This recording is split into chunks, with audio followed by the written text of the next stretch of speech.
Yes, sir, ski! We're back at it again. Hey to the millions not watching, thanks to the ones that are. Today's film has a group we've seen grow up on television and the big screen for 3 different decades to bring us the most thought-provoking Nah, it's still a bunch of painful stunts featuring grown men, elderly men, shitting themselves. I've never seen this many dicks, like ever. My friends don't count because they're assholes, and there's a difference.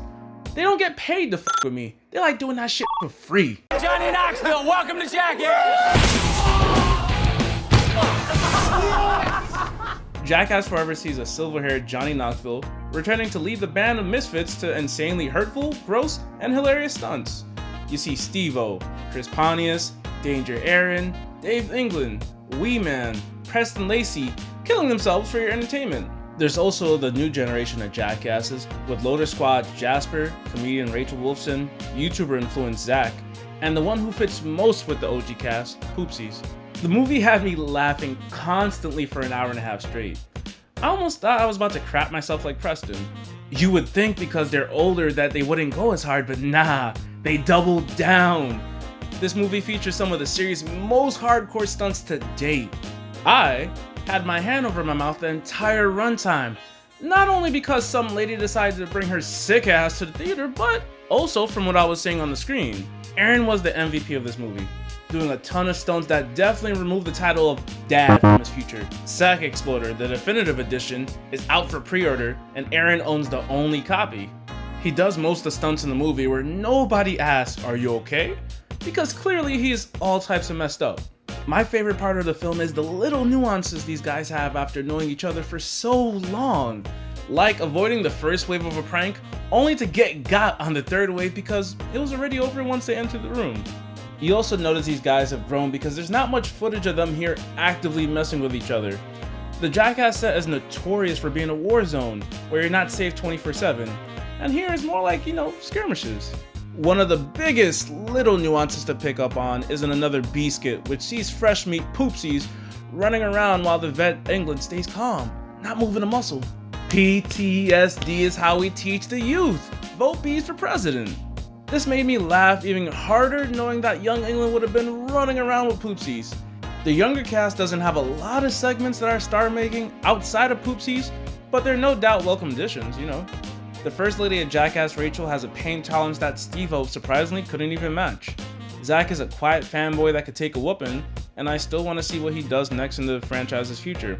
Jasper is always about going for round 2 of punishment, but doesn't really have anything too gnarly here.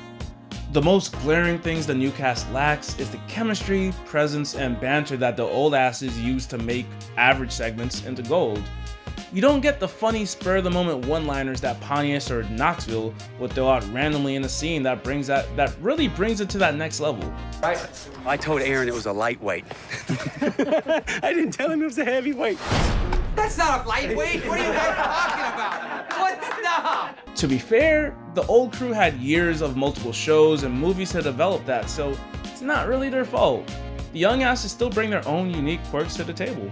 As much as I loved Jackass Forever, I don't want to see Knoxville take another hit.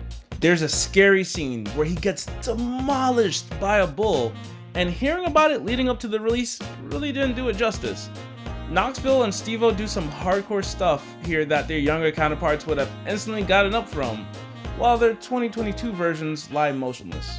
Jackass back in the day was fueled by not only crazy stunts, possible illegal substances and objects in the guys' bodies, but also their friendships. With riot gear on, I wanted to hang out with them, as it always looked like a fun time. That's missing in parts here, mostly in the new cast not being tight with each other and the old crew. Forever sees less of those clips of them messing with each other as a result, like Bam running around surprising people with a giant glove to the face. The new cast comes off as freshmen not yet comfortable to mess with the seniors. Does it stop Jackass Forever from being entertaining? No, but it makes you wonder, what if? Overall, Jackass Forever is the most fun I've had at the theater in a minute. This is Looney Tunes for adults. The wild cast, stunts, and abundantly funny moments had me wanting to see it again. A few scenes that drag on, some missing chemistry, plus 1 or 2 meh gags don't stop this from being an awesome time. I'd give it 4 out of 5 gallons of horse cum. Remember to subscribe, follow the channel. Who's the best Jackass cast member? What's your favorite movie in the series? Leave a comment. Later days.